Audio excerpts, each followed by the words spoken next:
Upgrade your vocabulary. 7 phrases elegant women don't use.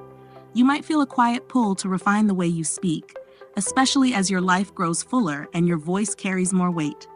Certain phrases stay with you simply because they're familiar, not because they reflect who you are today. This gentle walkthrough helps you release language that dims your presence and choose words that support your clarity, your poise, and your confidence. Stay with me, your bonus insight is worth it. Number 1, the trap of sorry but and its hidden aggression. Many women use sorry but as a polite cushion, even when nothing about the moment requires an apology. It sounds gentle on the surface, yet it often carries a quiet tension underneath. The apology softens the message, while the but delivers a blow that feels sharper than intended. This mix confuses the person listening and gradually erodes the strength of your voice. In most cases, this phrase slips out when you're trying to disagree without creating friction. It acts like a small shield, protecting you from the discomfort of speaking directly. The trouble is that it dilutes your clarity. In professional settings, it can make you appear unsure of your own point. In personal conversations, it can unintentionally create distance because the apology suggests guilt, while the contradiction communicates frustration. You can try cleaner alternatives such as, I see it differently, I have a different perspective, let me share another angle.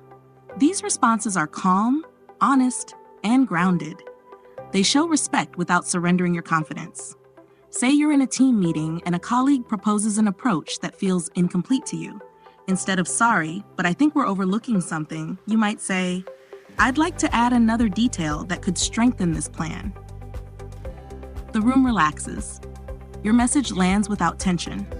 The same applies with a friend.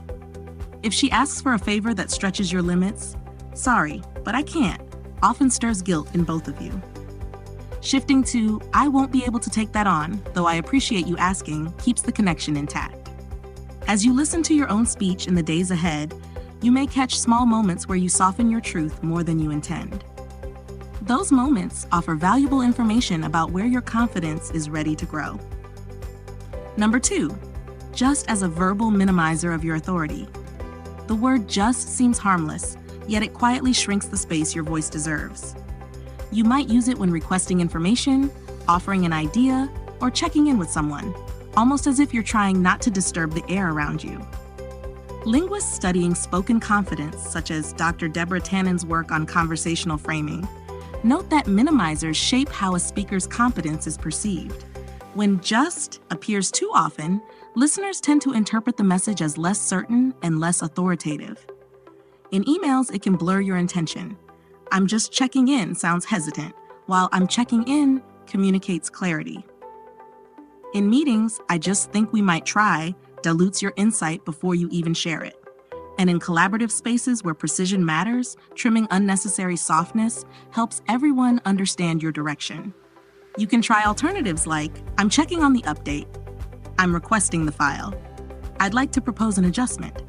Picture yourself at work asking a colleague for updated numbers. Saying, I'm just needing the final report, feels like you're asking for permission. Shifting to, I need the final report to complete this section feels calm, steady, and confident, without sharp edges.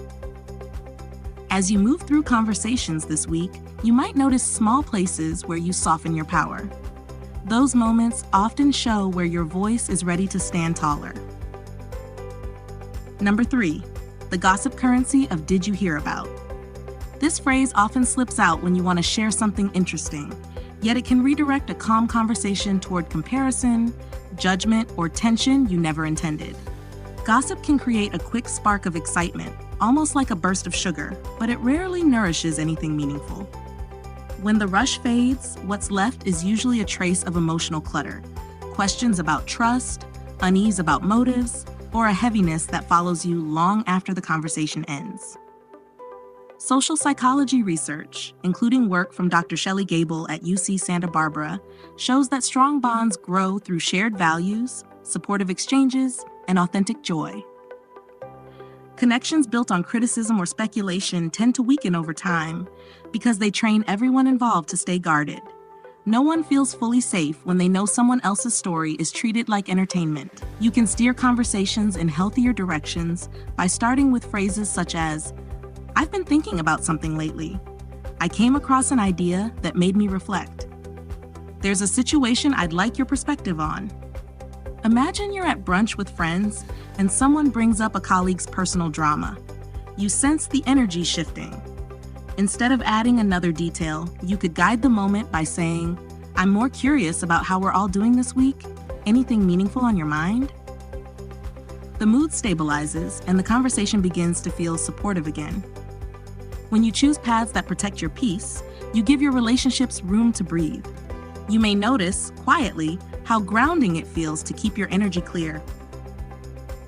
Number 4, "I'm no expert, but," and the presumption of incompetence. This phrase sweeps your insight aside before your voice even reaches the room. It signals doubt where none is needed, especially when you've built years of experience, observation, and discernment. Many capable women use it as a buffer, not because they lack knowledge, but because they've carried internal questions about whether their perspective carries enough weight. The irony is that this small disclaimer often shifts attention away from the value you're about to offer. Communication researchers, including Dr. Laura Sicola, note that confident framing shapes how others judge trustworthiness. When your message begins with hesitation, listeners unconsciously adjust their expectations downward. When your message begins with grounded clarity, people tend to engage with more openness and respect. You can try alternatives that keep the conversation collaborative without diminishing yourself. From my experience, here's a perspective that may help us move forward. One approach that aligns with what I've seen is, consider a planning meeting where a decision feels rushed. Instead of saying, "I'm no expert, but we may need more data," you might offer, "Based on what I've worked with before, gathering a bit more data could sharpen this decision." The tone shifts instantly. Your voice sounds steady, capable, and ready to contribute. As you move through your next few conversations, you might notice the authority that's already yours, waiting for you to speak from it without shrinking first. Number 5, the passive-aggressive uncertainty of "whatever you want." This phrase sounds agreeable, yet it often hides something heavier beneath the surface: fatigue, reluctance, or a need you haven't voiced.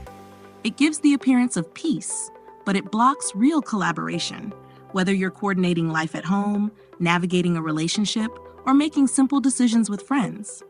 Instead of creating harmony, it leaves others guessing, and the guessing usually breeds more friction than the truth would have. Relationship therapists often point out that clarity nurtures connection far more effectively than avoidance. When you share your preference with honesty and softness, the people around you gain a better sense of how to support you.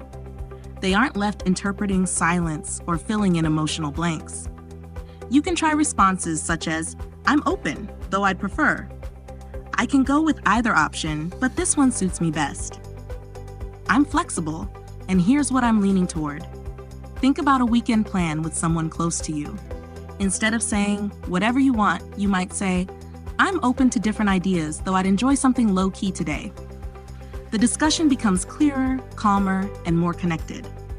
Or when deciding on a shared purchase, offering, "I'd like something durable, even if it's a bit pricier," gives everyone direction and reduces the silent tug-of-war. As you move through your daily choices, you might ask yourself, what preference of mine deserves a voice right now? Number 6, this is probably a stupid question, and preemptive self-sabotage. This phrase steps into a conversation carrying insecurity long before your actual question arrives. Instead of signaling curiosity, it signals self-doubt, and that doubt can overshadow the value of what you're trying to understand. Listeners often react to the framing before they process the content, which means you unintentionally lower the perceived importance of your own voice. Education researchers, including Dr. Carol Dweck and colleagues studying classroom communication, note that the way a question is introduced strongly influences how others judge its relevance. When the framing is apologetic or dismissive, people subconsciously treat the question as less meaningful, even when it's entirely valid.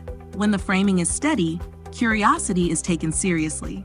You can protect your confidence with language such as, "I'd like clarity on something." I have a question that will help me move forward. Can we pause so I can understand this part better? Imagine you're reviewing a contract at work and the terminology feels dense. Instead of shrinking your presence with, "This is probably a stupid question. What does this clause mean?" You could say, "I want to be sure I'm interpreting this correctly. Can you walk me through this clause?"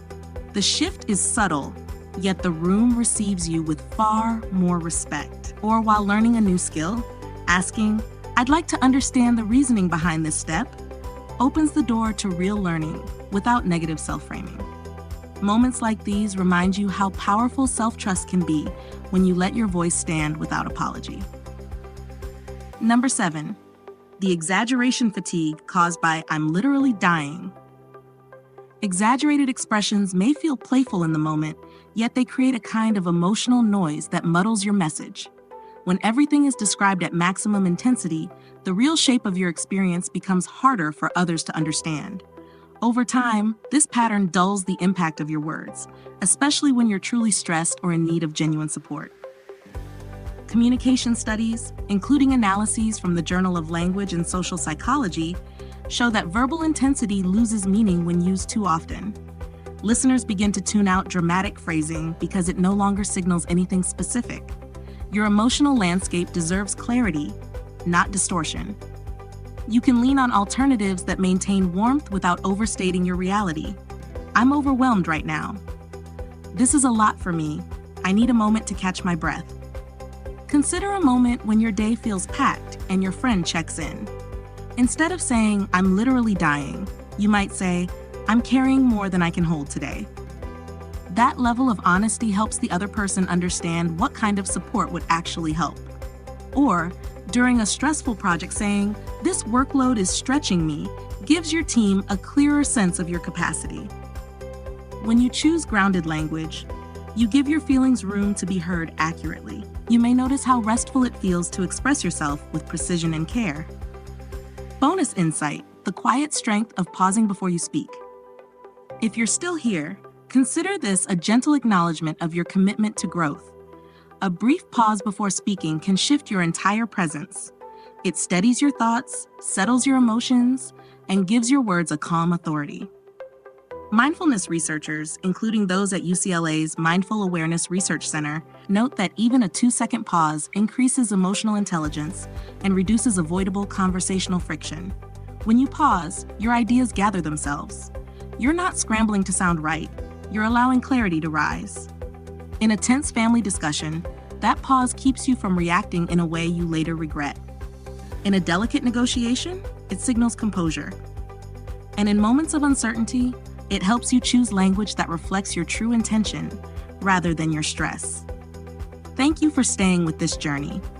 Your dedication to refining your voice is felt and deeply respected.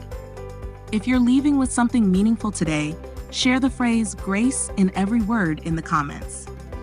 Liking this video strengthens the work we're building here, and passing it along supports someone else who's ready to refine their communication too. Thank you for being part of a community that values growth, self-refinement, and the kind of communication that strengthens your inner world as much as your outer one. If this aligns with the journey you're on, feel free to subscribe for daily guidance designed to support your clarity and confidence. Share this video with someone who would appreciate its insight and explore the recommended video waiting on your screen. I'll meet you again tomorrow with more thoughtful guidance crafted for your continued evolution.